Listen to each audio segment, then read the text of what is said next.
Շարունակում ենք ուրիշ նորությունները, ինչպես խոստացանք, ունենք հյուր, բավականին հետաքրքիր, մեր բոլոր հյուրերն են հետաքրքիր, բայց որ մասնագիտությամբ հազվադեպ մասնագիտության տեր անձնավորություն է, դա փաստ է եւ քիչ հետո դուք ինքներդ կհամոզվեք իմ ասածի մեջ, հաճախ մենք ավելի հաճախ անդրադառնում ենք տիեզերական թեմաներին, բայց այսօր մենք կատարելու ենք անդրադարձ ճիշտ հակառակ ուղղությամբ, կարելի ասել խորասուզվելու ենք ջրի հատակ, իսկ ավելի կոնկրետ Սևանի հատակ, շնորհիվ մեր հյուրի եւ կարծում եմ կունենանք բավականին հետաքրքիր բացահայտումներ։ Ջրասոզորդ Աննա Մարտիկյանն է մեր հյուրը։ Բարև ձեզ։ Բարև ձեզ, շնորհակալություն հրավերի համար։ Կարծես ոչինչ չասացի, բայց այդ ինտրիգը, ինչպես ասում են, գնաց, կին ջրասուզորդ այդքան էլ շատ չեն։ Իմ ճանաչած երևի առաջին մարդն եք, ում ես այս պահին պատիվ ունեցա ճանաչելու, ծանոթանալու եւ շատ հարցերի պատասխաններ իմ ու գործընկեր Աննայի մոտ կան։ Միգուցե սկսենք ամենասկզբից, նախ ունեք մի քանի մասնագիտություն։ Այդուհանդերձ որոշեցիք դիմել նաև միգուցե որպես հոբի շատ ռիսկային մի ուղղության։ Ինչպես միտք առաջացավ։ Նախքան իմ որպես միտք առաջանալն ու իմ մասին պատմելը, որ ասեցիք առաջին կինն եք իմ ճանաչած, կուզեի անպայման նաև մեր հետևորդների կամ ռադիոլսողի համար ասել, որ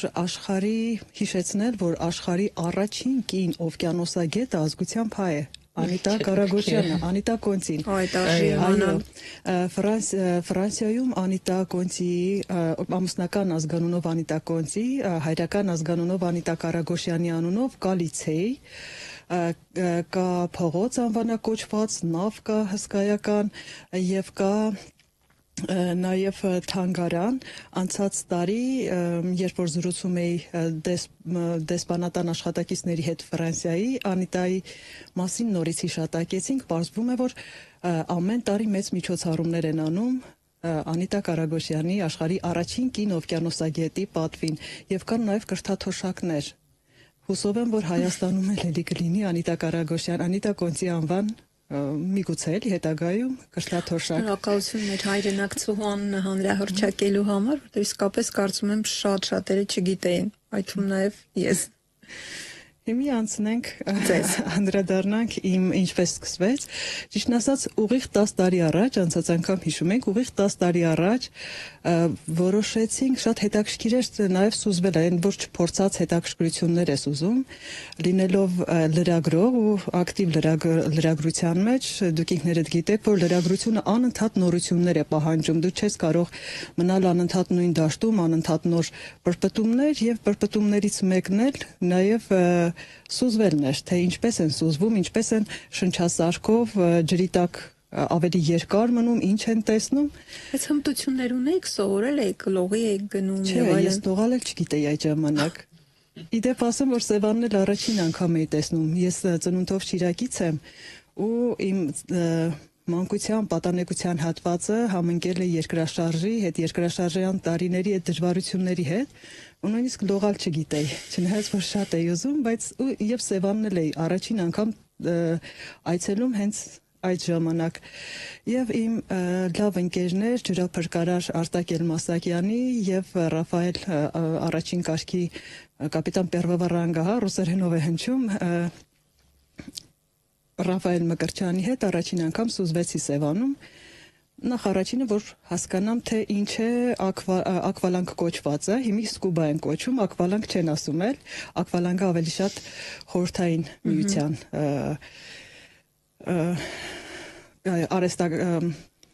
ջրային թոքեր, հա, այդպես թարգմանաբար, ավելի շատ այդ շրջանի է եւ ինձ համար շատ դժվար էր, ճիշտն ասած, եւ նույն ընթացքում լողալ սովորել եւ միանգամից սուզվել, այդքան էլ հաճելի չէր, բայց գայթակղությունը շատ մեծ էր, տեսնել ինչ կա Սևանի տակ։ Հենց այդ գայթակղությունը ինձ տարավ, իդեպ նաեւ մինչեւ շարունակելս ուզում եմ եւս մի հիշատակում անել, որ խորհրդային միության առաջին ստորջրյա հնագիտության առաջամարտիկը դարձյալ մեր հայրենակիցն է Ռուբեն Օրբելին։ Լուրջ ուսումնասիրել եք։ Այո, իհարկե, դրանից հետո Գովելի է սկսվեց շատ։ ամեն ինչ իմ մոտ։ Նախքանից ես էլ չգիտեի, որ մենք աշխարհում ունենք նման ծովային պատմություններ, ծովային ժառանգություն եւ էլի անդրադառնալով իմ սուզմանը առաջին անգամ շատ դժվար էր, որովհետեւ ջրի ճնշումը, նախականջների ցավ, գլխացավ ու քանի որ դու լավ պատրաստված չես, չգիտես, դիսկոմֆորտ է, այսպես ասած, անհարմարավետ միջավայր է։ Մինչև հաջորդ անգամ ընկերներս բացատրեցին ավելի մանրամասը եւ արդեն էլ հնարավոր չեղավ կտրվել Սևանից։ Այդ ժամանակ ինչն էր հետաքրքիր, նախ հետաքրքիր էր Սևանի տակի բուսականությունը, որովհետև չունենք մարջաններ, կորալներ, հա, ինչպես ասում են, Կարմիր ծովի գունագեղ մարջանները չէին այդտեղ, ձկների տեսականի չկար, միայն կային խեցգետիններ, որոնք գնում էինք ձեռքով բռնում եւ փորձում ենք մեր հանապազորյա հացը մեր ձեռքով բռնած խեցգետնով ապահովել եւ մի անգամ շատ հետաքրքիր դեպք պատահեց, երբ հերթական սուզման ժամանակ, երբ կատարելագործում էի իմ հմտությունները, ջրի հոսքը, ստորջրյա հոսքը մեզ տարավ մի ինչ-որ տեղ, այն որ չենք դիմադրում, ուղղակի ժեստերով ցույց տվեց իմ գործընկերը, որ չենք դիմադրում ջրի հոսքին, ուղղակի լողում ենք ջրի հետ ու արտանիշի հատվածում էր, ուզում եմ շեշտել, եւ այդտեղ հնագույն բնակավայր հիշեցնող ինչ որ բաներ տեսանք։ Ինձ համար դա այդ ժամանակի համար այդքան էլ հետաքրքիր չէր, բայց կամերան ինձ հետ էր, քանի որ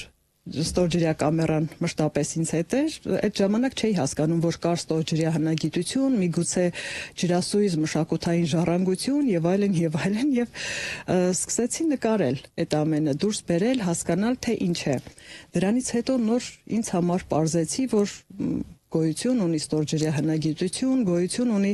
ջրասույզ մշակութային ժառանգություն, ամբողջ աշխարհում մեծ տեմպով զարգանում է ջրասույզ մշակութային ժառանգության քարտեզագրումը, պահպանումը, ռեստավրացումը, բայց մեր մոտ դեռ այսպես ասած շատ թերի էր։ Դա 15 թիվն է, այդ 15 թվի մասին եմ ասում։ Ներողություն, այն պահին ինչ որ ձեզ հաջողվեց ֆիքսել, մինչ այդ արձանագրված էր, թե դուք առաջինն եք։ Ես առաջինն էի, ճիշտն ասած մի քիչ դե միգուցե Գյումրեցու մեծախոսությունն էլ կար, դրա համար որոշեցինք ընկերներիս հետ Գյումրի դրոշը առաջինը տանել այդտեղ, այդ կադրերն էլ ունեմ։ Ուրախ երկուսով բռնած Գյումրի դրոշն իջեցնում ենք դեպի այդ վայրը, որտեղ հանդիպել էր այդ։ Եվ արդյունքում ինչ բացահայտեցիք, ինչ է արդյունքում մինչև այսօր բացահայտված չէ։ Պատճառը։ Հիմի գան շարունակություն, իհարկե դժվարությունները։ Նախ Սևանը շատ բարձր լեռնային է ու բարձր լեռնային լճերը դժվարություններ են առաջացնում սուզվելու համար։ Այդ ժամանակ արդեն զուգահեռ նաև էկոլոգիական խնդիրներն էին բարձրանում։ Էկոլոգիական խնդիրները եւ լճի եւտրոֆացումը չէր հասել գրեթե իր կարմիր չեմ ուզում ասել կարմիր աստիճանին, բայց դեղինից դեպի կարմիր աստիճան գալու շեմին էինք վերջին տարիներին։ Սևանը կանաչեց։ Այո։ Այդ Սևանը կանաչելը նոր սկսում էր այդ ախտանիշները երևալ եւ այդ ժամանակ ջրի մեջ բազմաթիվ ունեմ նաև տեսագրություններ արած, կան ֆիտոպլանկտոններ եւ զոոպլանկտոններ։ Այդ ժամանակ ինձ համար էլ էր դա բացահայտում, որ այսինչ մանր կտորներ են, այսինչ մանր կամ կենթանիներ են, ֆիտոպլանկտոնները հետո պարզեցի, որ փոքր կանաչ մասնիկներն էին ջրի մեջ, շատ մանր կանաչ, իսկ զոոպլանկտոնները արդեն կենթանական մի քիչ գազարագույնով շատ մանր ու բազմաթիվ, շատ էին։ Դա առաջ էր եկել, ի հայտ էր եկել էկոհամակարգի խախտման հետևանքով, այսինքն ձկնապաշարի նվազումն էր բերել դրան։ Չկար ձուկը, որ ուտեր զոոպլանկտոնը, չկար համապատասխան ձկնապաշարը, որպեսզի այդ շղթան ճիշտ կազմվեր։ Իհարկե այդ տեսագրությունները ներկայացրեցի ձկնաբանության եւ հիդրոէկոլոգիայի ինստիտուտ, այնտեղ քննարկեցինք, այնտեղից իմացա, որ դրանք զոոպլանկտոններ են, ֆիտոպլանկտոններ են եւ սկսեցի հասկանալ թե ինչ են։ Եվ դժվարություններից մեկը, հա, Սևանում հետազոտություն անելու նաեւ այդ ջրի որակի հետ է կապված։ Երբ որ ջրի արդեն սկսում է կանաչել, նաեւ ես մեջից եմ տեսել ու սարսափել, թե ինչպես է կանաչում։ Դա արդեն 2017 թվականին, երբ որ փորձում ենք ուրիշ հետազոտություններ անել, գալիս է ջրի այդ լավ կանաչելու շրջանը, սկսում են մանր փոքր ոնց որ կանաչի փոքր կամ մամուրի մասնիկներ հայտնվել ջրի մեջ ու այդ մասնիկները տեսանելիությունը մեծ խոչընդոտ են հանդիսանում տեսանելիությանը Դա համատարած ամբողջ տարածքում է համատարած եւ ջրի հոսքի հետ նաեւ պտտվում է այնպես որ առավոտյան կարող է խտությունը այլ լինի կեսօրին այլ լինի նաեւ տարբեր ափերում խտություններն եմ բանարել իսկ կներեք տարեց տարի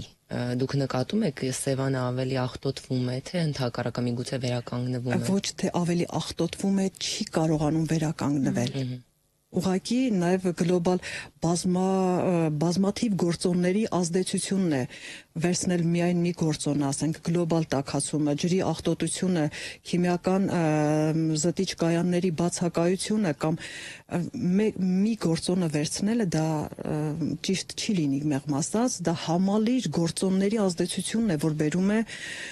այդ վիճակին, նաև կենսաբանական այդ շղթայի խաթարումը Եվ ինչն էր հետաքրքիր, որ արդեն գալիս է կանաչելու շրջանից բացի,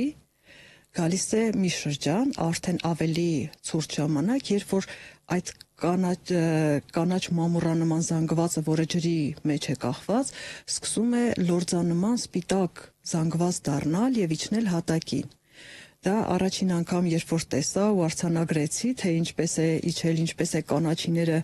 տակի Սևանի հատակի կանաչապատը ծածկույթը լորձանման նյութով ծածկվել, շատ խորը դեպրեսիայի մեջ էի ընկել ու երևի 2 շաբաթ չէի կարողանում ուշքի գալ բարձր ջերմաստիճանից, շատ ծանր տարա այդ վիճակը։ Նման էկոլոգիական վիճակը նաև խոչընդոտում է ստորջրյա հետազոտությունների ընթացքին տեսանելիության պատճառով կամ սուզվելու դժվարություններ առաջացնելու պատճառով։ Իսկ այդ հետազոտությունների ամենամեծ բացահայտումը ամբողջ այդ 10 տարիների ընթացքում որը կնշեք։ Միգուցե ինչ որ հետաքրքիր արտեֆակտ եք հանդիպել։ Ճիշտն ասած չեմ կարող ասել։ Կամ իր որը հայտնվել է ջրում շատ պատահական։ Ամենամեծ բացահայտումը երևի ոչ թե իրի մասին խոսեմ, այլ այն, որ Սևանն է քո հետ խոսում։ Շատ անգամ ինքն է ուղղորդում։ Ինքն է քեզ ուղղորդում, թե դու ուր գնաս, ինչ անես։ Իսկ կարող է վտանգի ուղղորդի։ Չեմ կարծում։ Սևանն ինձ սիրում է։ Ես մասնավոր դեպք է, դա հրաշալի է։ Չեմ կարծում, ուղղակի մի քանի հետաքրքիր դեպք կարող եմ այս տարվանից պատմել, այսինքն մի քանի տարի շարունակ գամ նախ այնտեղից, որ այն վայրը, որտեղ նկարել էի, ունեի տեսագրություն, որ ասում էի հնագույն ինչ-որ բնակավայր հիշեցնող վայր, որովհետև այդ ժամանակ ես դեռ չէի հետաքրքրվում պատմությամբ, չէի խորացել հնագիտության մեջ ու չէի էլ հասկանում, որ դա հնարավոր է այնտեղ որևէ կեցության, վկայություններ գտնեմ, ուղղակի հետաքրքիր զարդաքանդակ էր, հետաքրքիր ինչ-որ պատ կար նաև հետաքրքիր էր այդքանը, բայց կարևորության մասին չէի մտածում։ Հետո սկսեցի կարևորության մասին մտածել, երբ որ կարևորությունը հասկացա, փորձեցի նորից գալ գտնել, բայց չկարողացա։ Որովհետև Սևանի տակ կա նաև ավազով կարող է ավազը ծածկել այդ ընթացքը եւ դու չկարողանաս գտնել։ Իսկ թե որ հատվածում էր, այդ ժամանակ ես չէի կարողացել, ֆիքսել, հենց քարտեզագրել GPS-ով ճիշտ քարտեզագրել, հիմի կարողանում եմ արդեն իմ գտած որևէ արտեֆակտ կամ որևէ հուշարձան հստակ քարտեզագրել։ Իսկ ինչի մասին են վկայում այդ հուշարձանները։ Հետո ասում եք բացահայտում չեք արել։ Այս պահին չեմ կարող ասել։ Այս պահին չեմ կարող ասել, որովհետև առանձնահատուկ քաղաքակրթություն է եղել այդ հատվածում։ Չեմ կարող ասել, չէ, այդքան այդպես մեծածավալ չէ, որովհետև դա ակնադիտական էր եւ ոչ հետազոտական, եւ սկսեցի այդ մասին մտածել այն ժամանակ, երբ որ հետ եկա ու սկսեցի ուսումնասիրել նաեւ լճի մակարդակի տատանումները, երբ եւս մեկ աղետ էկոլոգիական, երբ 30-ականներին ջրի մակարդակը իջեցրել են խորհրդային միության խորհրդային ղեկավարների որոշմամբ եւ չնայած որ բերել էր էկոլոգիական մեծ աղետի եւ առաջին էվտրոֆացմանը մեր պատմությանը մեզ հայտնի ժամանակաշրջանում, բայց եւ հայտնվել էր Լճաշենի դամբարանադաշտը, որը մեր պատմության մեջ նոր խոսք էր, հնագիտության մեջ շատ արժեքավոր գտածոներ էր եւ պատմության թանգարանի հատուկ Լճաշենի այդ բաժինը, որ այցելում ես, ուղղակի զարմանում ես, թե ինչպիսի քաղաքակրթություն է եղել։ Եվ դրանից հետո սկսեցի ավելի ուշադիր, ավելի այլ մոտեցմամբ Սևանի հատակն ուսումնասիրել, այնքանով, որքանով կարող եմ, քանի որ Հայաստանում չկա ստորջրյա հնագիտություն, բայց կան հետազոտություններ, կան նաև երկրաբանական հետազոտություն, հայ-ֆրանսիական սուզորդական ընկերություններանում երկրաբանության ինստիտուտի հետ գիտությունների ազգային ակադեմիայի եւ բավականին հետաքրքիր բացահայտումներ էին արել աղբյուրների տեսքով, որովհետեւ ջրի տակ կան անցնում ես լողում ես, հա, Սևանի հատակով, մեկ է տեսնում ես պղպջակներ են դուրս գալիս, այնքան սիրուն պղպջակներ են եւ այդ պղպջակները նմուշարում են անում, որպեսզի արդեն ստուգեն, դա ջրի, մաքուր ջրի աղբյուր է, գազի աղբյուր է, նաև գազեր կան, դրանք տարբեր բացատրություններ ունեն։ Ես նաև ուզում եի գտնել Սևանում խորտակված նավերը։ Ինձ դա հետաքրքիր էր, թե ինչ նավեր կան խորտակված։ Նախ առաջինը ուշադրությունս,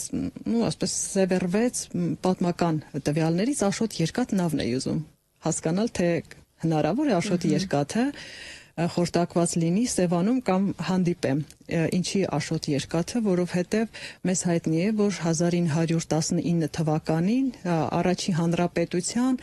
առաջին ռազմածովային նավատորմիղի ամենամեծ նավն է եղել Աշոտ Երկաթը եւ մտածում էի միգուցե հանդիպեմ Աշոտ Երկաթին, բայց հանդիպեցի ուրիշ նավի։ Մեկ ուրիշ նավի Աշոտ Երկաթի նկարներով երբ համադրեցի, Աշոտ Երկաթին նման չէր։ Մտածեցի միգուցե մեկ այլ նավ է։ Եվ նկարները որտեղից էին, ինչի հետ որ համադրում եք։ Աշոտ Երկաթ կային պահպանված նկարներ, որովհետև մինչև Խորհրդային Միության ժամանակներ հետո եկել էր։ Ցավոք կամ, չգիտեմ, շատ կարճ տևեց ռազմածովային նավատորմիղի կյանքը, ընդամենը 1 տարի տևեց առաջին հանրապետության, առաջին ռազմածովային նավատորմիղի, դրանից հետո եկավ խորհրդային արդեն ժամանակաշրջանը եւ նավարկություն զարգացավ ի շնորհիվ նավապետ Երվանդ Գասպարյանի, երևի շատ հայտնի պատմություններ են, բայց արդեն ռազմական որևէ խնդիր չկար դրված։ Եվ դրանից հետո արդեն այլ նավարկություն եղավ, դրանից հետո եւս մեկ նավ եկավ Սևան, դա Սիստրիցա Քսյուշա նավն էր, Գեղանուշ, Կոստանդզարյանի նավը լեռան վրա աշխատությունը գիտեք երևի եւ ասում են, որ հենց այդ նավը եղել է դրա նախատիպը, հենց այդ Քսյուշա նավի նախատիպով է այդ գործը այդքան գեղեցիկ է ստացվել եւ ինձ թվում էր, թե մի քանի նավ եմ գտել, հա, արխիվներից, արխիվային փաստաթղթերում, որ այդպես բան է անում, պարզվեց, որ այդ բոլորը ընդհանրապես մեկ նավի մասին է արխիվային փաստաթղթերում Սիստրիցա Քսյուշա, Գեղանուշ, Լուկաշին, Նիկոյան, պարզվեց այդ բոլորը միայն մի նավի մասին էր, հենց Սիստրիցա Քսյուշան, երբ եկե հասել է Սևանալիճ, դարձել է Գեղանուշ։ Երբ Խորհրդային Միություն արդեն կային հեղափոխական գործիչներ, հերթով փոխվել է նաև նավի անունները։ Եվ հիմի կարծում եմ, որ այդ նավը միգուցե հենց Սիստրիցա Քսյուշան է կամ Գեղանուշը։ Դեռ հետազոտել է պետք։ Դուք մասնագիտությամբ լրագրող եք կամ նաև լրագրող։ Նաև լրագրող։ Եվ զբաղվում եք ջրասուզությամբ։ Հաղորդման սկզբում էլ ասացիք, որ տեսագրություններ եք անում, այն ամեն ինչ տեսնեք։ Այ հետաքրքիր է ինչպես ծագեց միտքը այդ երկու ձեր սիրելի գործերը դարձնել մեկ։ Ճիշտն ասած, ես շատ այն ինչը որ ես եմ տեսնում ու վայելում, ինձ համար դա վայելել էր։ Ես ուզում եի, որ իմ հարազատները, իմ ծանոթները իրենք էլ տեսնեն, ես որ այդքան խանդավառվում եի, որ ինչ որ բան եմ տեսնում, ինձ թվում է ես լավ բան եմ անում, որ վերում իմ հարազատներին էլ եմ ներկայացնում, որ ժողովուրդ տեսեք ինչ հրաշք ունենք։ Եվ իրոք հրաշքներ ունենք ու Սևանը սկսեցի դիտարկել արդեն ես ոչ միայն խնդիրների շտեմարան, Չնայած որ շատ են խնդիրները, նաև շատ մեծ հնարավորությունների հարթակ։ Սևանը իրոք հնարավորությունների հարթակ է։ Մաքուր ջրի ամենամեծ պաշարը լինելուց Անդրկովկասում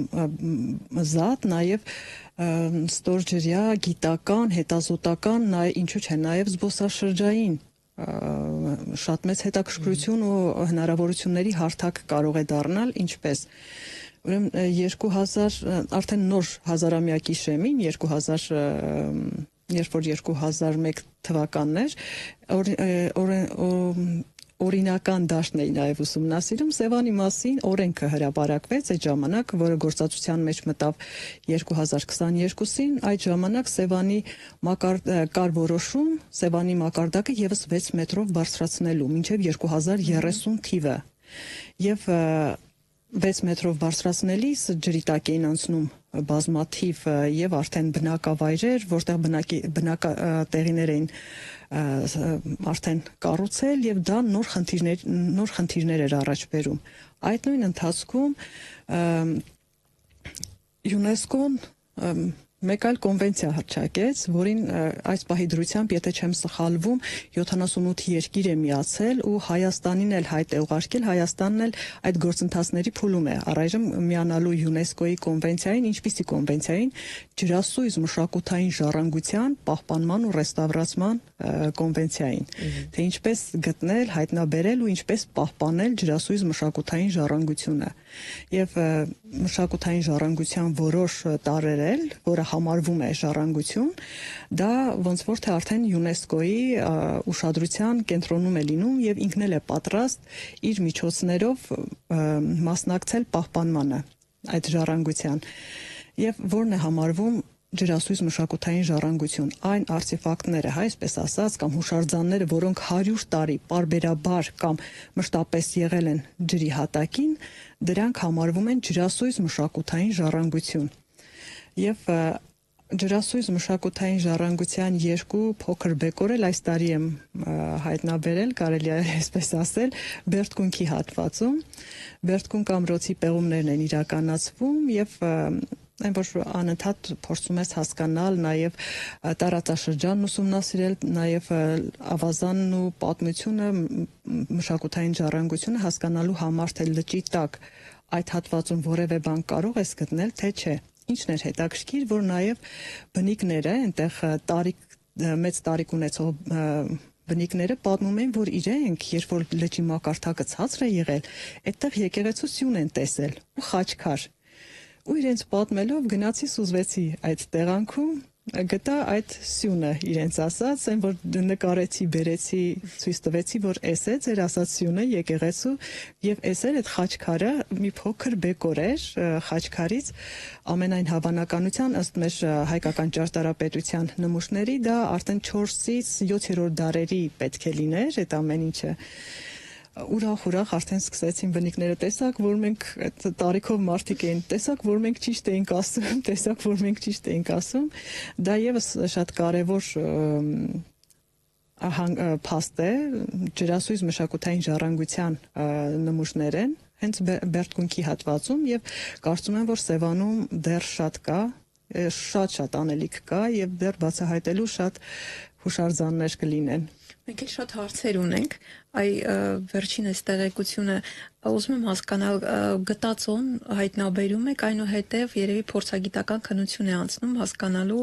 100 տարին անցել է թե ոչ։ 100 տարին հաստատ անցել է, որովհետև այն քարանիստ կոթողներ էր, այն մեկը որ գտել են, որ ասում են եկեղեցություն, ինձ էլ հենց սկզբից թվաց, թե դա եկեղեցու հիմնասյուն կարող է լինել, բայց երբ որ սկսեցի արդեն հետ գալու նաև հայկական ճարտարապետությունն ուսումնասիրել, այնտեղ կար դիտարկումներ, որ դա կարող է լինի նմանատիպ կոթողները, քարանիստ կոթողները կարող են լինել 4-ից 7-րդ դարերի հուշարձաններ, ոչ թե եկեղեցու հենասյուն, այլ 4-ից 7-րդ դարի քարանիստ կոթողները, այդպես է հայկական ճարտարապետության մեջ ասվում, հուշարձաններ եւ դա ամբողջովին կարող է մտնել այդ ՅՈՒՆԵՍԿՕ-ի կոնվենցիայի տրամաբանության մեջ որպես ջրասույզ մշակութային ժառանգություն։ Այդտեղից այդ կոթողը ոչ մեկը չի տարել, ոչ մեկը չի բերել հաստատ։ Դա կարող է ուղղակի տապալված լինել, բայց ոչ տեղափոխված իմ կարծիքով։ Ամեն դեպքում կարծում եմ ձեզ շատ է օգնում բազմակողմանի մի քանի մասնագիտություն ունենալու փաստը եւ նաեւ որպես լրագրող, որովհետեւ միայն ջրասուզակ լինելը քիչ է։ Այն ինչ որ դուք ներկայացնում եք զուտ պատմագիտական ակունքներ ունի եւ առանց դրա կարծես ես մի պահ փորձում եմ հիմա պատկերացնել մեր ունկնդիրների վիճակը, ռադիո ունկնդիրների, ովքեր լսում են եւ փորձում են պատկերացնել Աննային, ավելի ուշ մեր հանդիպման տեսանյութը կհայտնվի համացանցում, իսկ մինչ այդ ես ուզում եմ ասել, որ շատ կանացի, շատ անգամ եթե դուք ասեք մոդելային բիզնես եք կամ ճյուղն եք ներկայացնում, շատ հանգիստ, այո, բայց այս դեպքում շատ համարձակ անվախ մի կին է մեր առջև նստած, որովհետև ես պատկերացնում եմ, որ յուրաքանչյուր սուզում ռիսկերի հետ է կապված։ Որքան էլ որ դուք սիրում եք եւ սովորեք եւ տիրապետում եք արհեստաբար ձեր այս զբաղմունքին վստահաբար կարելի ասել մասնագիտությանը, այն բազմաթիվ ռիսկեր է պարունակում։ Եվ քանի որ նշեցիք անծայրածիր ուսումնասիրության աղբյուր է Սևանը, ունեք հետևորդներ, հասկանալի է, որ թիմ ունեք, ումից դուք եք սովորել։ Այսօր կան երիտասարդներ, ովքեր հետաքրքրված են ձեր չափ բացահայտելու, աշխարհին ներկայացնելու, ի վերջո հետամուտ լինելու եւ ՅՈՒՆԵՍԿՕ-ին ներկայացնելու մեր ժառանգություն այն ինչ որ մինչ օրս բացահայտված չէ։ Ճիշտն ասած, այն մեր պատկերացրած հետևորդները չեն, որովհետեւ միգուցե ես էլ շատ չեմ հանրայնացնում։ Աշխատանքի բերումով ես միանշանակ չեմ զբաղվել հենց այս գործունեությամբ, որ անընդհատ հիմնական աշխատանք ունեք։ Այս պահի դրությամբ ոչ, հիմնական աշխատանքներ ունեի եւ սա հարակից զբաղմունքներ, ոչ թե հիմնական մասնագիտությունը, այլ հարակից զբաղմունքը, որ անում էի մինչև 2023 թվականը 2-3 տեղ համատեղ աշխատելու հետ մեկտեղ։ Դրա համար ամբողջովին որ հոգեպես եւ մտքով ամբողջովին տրված էի, բայց ժամանակի առումով աշխատանքին էի տրված։ Այդքան շատ ժամանակ ցավոք չեմ ունեցել, որ ավելի շատ հանրայնացնեմ, ավելի շատ հետազոտություններ անեմ, բայց երբեք ուշ չես սկսել։ Այո, բայց ժամանակ տրամադրել եմ, այն որ հենց աշխատանքից, առօրյայից, կյանքից այդ գողացած ժամանակը տրամադրել եմ հենց սուզորդական հմտությունները կատարելագործելու, որովհետև դուք շատ ճիշտ նշեցիք, համարվում է վտանգավոր, բայց վտանգավոր այն պարագայում, երբ դու արհեստավարժ չես։ Իսկ եթե բոլոր այդ խնդիրներին տիրապետում ես, թե որտեղ ինչ խնդիր կարող է թիրախավորել, արդեն ոչ մի բարդություն չկա։ Դա մի քիչ շատ ավելի բարդ ու ճանապարհ է, երկար ճանապարհ է, Սևանա լճում, Կարմիր ծովում, Միջերկրական ծովում, Ադրիատիկ ծովում, տարբեր փորձառությունների, տարբեր ջրասույզ հուշարձանների, քաղաքակրթությունների, նավերի, այնտեղ գնալ, ուսումնասիրել ստորջրյա հնագետների հետ, նաև իրենց թիմերի։ Իսկ Սևանից դուրս փորձել եք։ Հենց այդ եմ ասում, այնտեղ եմ անցել նաև։ Միջերկրական Եթե մի փոքր հետ գանք, ինչ խնդիրների եք բախվել ձեր այդ գործունեության սկզբում։ Ոչ թե խնդիրներ, կարող եմ ասել, թե ինչ խնդիրներ կարող են թիրախավորել։ Օրինակ ջրի ճնշումը։ Երբ որ դու սուզվում ես, ջրի ճնշումը արդեն սկսում է ազդեցություն գործել։ Եվ ամեն մի 10 մետր սուզվելիս եւս 1 ատմոսֆեր ճնշում է գործադրվում։ Հետո կա ջրի մեջ երկար մնալը։ Սևանում, քանի որ Սևանը բարձր լեռնային է, այնտեղ կարող է թթվածնային քաղցի խնդիր լինի։ Եվ կա շատ մեծ վտանգ արագ դուրս գալու, շատ ավելի պարզ ասեմ մեր հետևորդների համար, որովհետև բոլորը չէ որ մասնագետ են, որպեսզի մասնագիտական տերմիններով մի քիչ բացատրեմ, շատ ամենապարզ ձևով ասածը, եթե օրինակ դու իջնում ես 30 մետր, խորություն եւ այնտեղ մի 5 րոպե, 7 րոպե ինչ որ գործունեություն ես ծավալում, դու չես կարող միանգամից դուրս գալ, այնտեղ պետք է պարտադիր դու պահես անվտանգության դադարները։ Եվ դա սուզորդական կոմպյուտերներ կան, սուզորդների ձեռքին, որ նույնիսկ արդեն այդ սուզորդական կոմպյուտերի կարմիր ազդակն է վառվում, որ դու պետք է այստեղ անվտանգության դադար տաս, թե չէ օրգանիզմդ թթվածնային քաղցի կհանդիպի եւ կեսոնային խնդիրները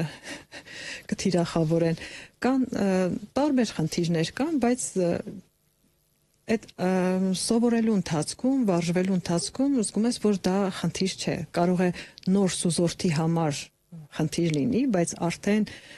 տարբեր վերապատրաստումներ անցած սուզորդների համար դա Իսկ որն է եղել ամենաերկար ժամանակը, որ մնացել եք ջրի տակ։ Ամենաերկար ժամանակը այդպես ամենաերկար ժամանակով չկա, որովհետև ուրիշ նշբություններ էլ կան։ Տեսեք, օրինակ, եթե 30 եւ ավել մետր ես իջնում, այնտեղ դու չես կարող հիմի, մենք սովորական թթվածինը 21 ու քանիս 78 ու քանիս է հարաբերակցությունը, օդի 21%-ն է թթվածինը, որ մենք շնչում ենք։ Եվ բալոնը լիցքավորելիս, արդեն սուզվելիս, եթե դու ավելի երկար ես մնում, ավելի այլ չափաբաժնով թթվածին ես պետք է ունենաս, այսինքն 32, 30-ից 35 70 ավելի հարստացված թթվածնով, որպեսզի չունենաս այլ խնդիրներ։ Երկար մնալու հետ կապված արդեն թթվածնի հարստացումն է, թե դու ինչպիսի բալոնով ես սուզվում, ինչպիսի հանդերձանքով ես սուզվում։ Երկար այդպես երևի եղել է մոտավորապես 40 րոպե, 40-ից 45 րոպե Կարմիր ծովում, այն որ սիրահարվեցի իսպար, դա Սուեզի նեղուցում խորտակված ռազմանավներ, 30-ից 35 մետրի վրա, երբ որ տեսա տանկերով, բեռնատարներով, զենքերով, ու որ մտնում ես արդեն նավի մեջ, շատ մութ է ու դու բանով լապտերով հալուսավորում ես այդ զենքերի վրա կարմիր ձկնիկներ են լողում, այնքան սիրուն է։ Այդ ժամանակ սիրահարվեցի ավելի շատ եւ հաջորդը որ էլի երկար եմ մնացել այդքան, բանն էր Հերակլիոն Տոնիսի փնտրտուքներ միջերկրական ծովում, երբ իմացա, որ այսինքն ծանոթացա, որ Ֆրանկոյդիոն հայտնաբերել այդ 2300 տարի առաջ ջրի տակ անցած քաղաքակրթությունը, Հերակլիոն Տոնիսի այդ քաղաքի ավերակները, ահագին հուշարձաններ դուրս են բերվել եւ որոշ բաներ էլ կային ջրի տակ։ Շատ մեծ ցանկություն ունեի գնալ գտնել, իհարկե Ֆրանկոյդիոյի հետ սուզվել իր թիմի, բայց դա անհնար եղավ։ Փոխարենը հնարավոր եղավ մեկ այլ ստորջրյա հնագետների թիմի հետ սուզվել, Ալեքսանդրիայի Փարոսը տեսնել, անտիկ շրջանի Փարոսի ավերակները ավելի ճիշտ, Կլեոպատրայի տաճարի տեղը տեսնել, ինչ որ արձաններ, եւ դա էր որ ուղակի տարավ։ Աննան այնքան հեշտությամբ է պատմում այդ ամենի մասին, որ թվում է թե այդ ամենը հողի վրա է, երկրի վրա է, ոչ թե այդպիսի բարդություններ հաղթահարելով եք տեսնում, եւ ուզում եմ հասկանալ միջազգային ջրասուզորդների ասոցիացիայի հետ եք համագործակցում, ինչպես են եղել այդ միջազգային այցելությունները։ Ուղղակի գտել եմ, այդպես կապ եմ հաստատել, գտել եմ, կապ եմ հաստատել, ծանոթություններ եմ հաստատել, գնացել տեղում ծանոթացել եւ արդեն համատեղ սուզումներ կատարել։ Դե բնականաբար դա էլ կատարելագործում է ձեր հմտությունները, իսկ տարբերությունը շատ է եղել, ասենք մեր Սևանի քաղցրահամ եւ Ընդհանրապես տարբերությունը ծովի եւ լճի։ Կա, որն է հիմնական տարբերությունները։ Ուրեմն բարձր լեռնային լճերում սուզվելը դա դժվար է, շատ ավելի դժվար է եւ մարդկային օրգանիզմի համար եւ տարբեր խնդիրներ կան եւ նաեւ թթվածնի քաղցը, մաքուր ջրի գործոնը Սևանում, եթե դու սուզվում ես ու կարողանում ես քեզ շատ լավ զգալ, ուրեմն ծովերում շատ ավելի համարժեք է ավելի խորը սուզվելուն ու ավելի երկար, շատ ավելի լավ զգալուն։ Վերապատրաստման, սուզորդական պատրաստության համար Սևանը շատ հարմար դիրք է գրավում, կարող եմ ասել, կարող եմ վստահ ասել, քանի որ նաև միջազգային ու համաշխարհային շատ բաներ եմ ուսումնասիրել, կարող եմ վստահ ասել, որ Սևանը սուզորդների պատրաստության համար շատ հարմար դիրք է գրավում։ Եվ կարող է լինել աշխարհում առաջավոր դիրք գրավող լճերից մեկը, որտեղ կարող են պատրաստվել սուզորդներ, որոնք շատ ավելի ազատ, շատ ավելի լավ կզգան իրենց համաշխարհային օվկիանոսում, այսպես ասած։ Պատրաստվելու համար հասկացանք, իսկ հնարավոր է մենք դառնանք նաև զբոսաշրջության համար նպաստավոր այդպես հետաքրքրություն ներկայացնող մի վայր,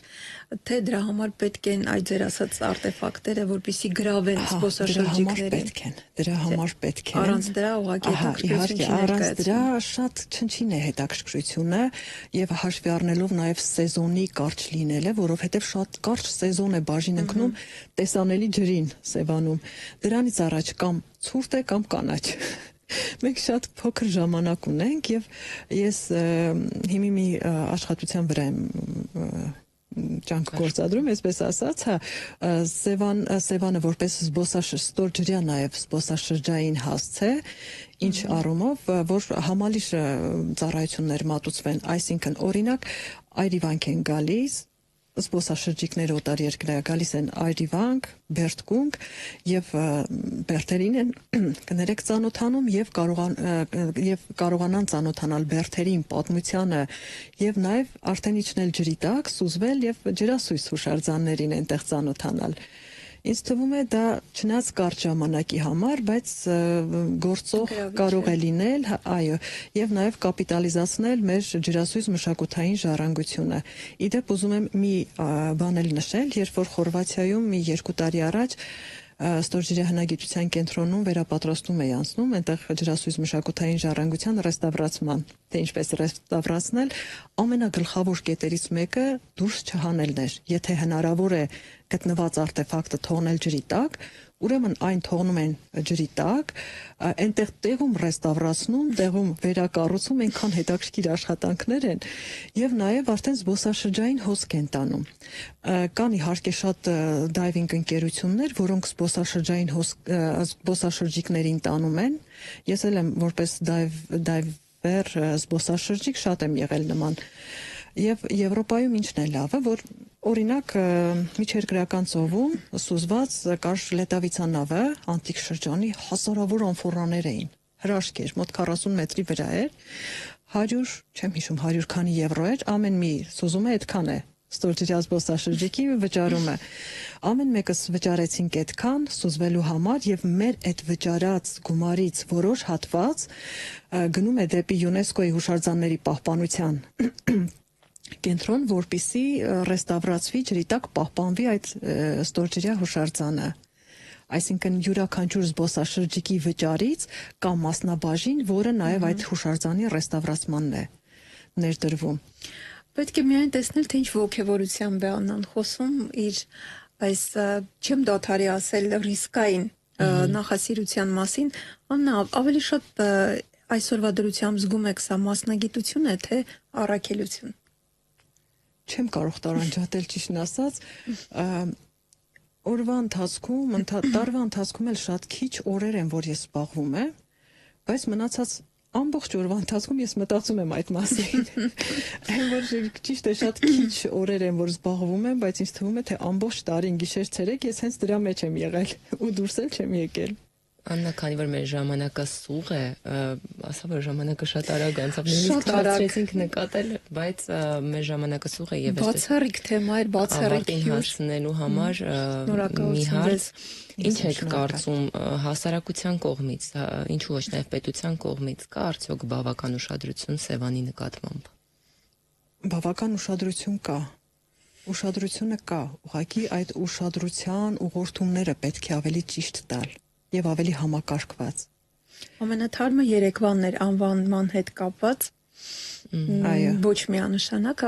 Գեղամածով թե Սևան։ Ներողություն, կարծում եմ, այս համար Սևանը մնալու է որպես Սևան։ Մենք Սևան ենք, մենք Սևան ենք ասում։ Այո։ Առաջարկում եմ կարճ ոչ թե երաժշտական դադար, այլ ես շատ հետաքրքիր ոդկաստ էի պատրաստել հենց Անիտա Կոնտիի մասին, առաջարկում եմ նախ ունկնդրել դա, այնուհետև մենք կվերադառնանք սպորտով, մնացեք մեզ հետ։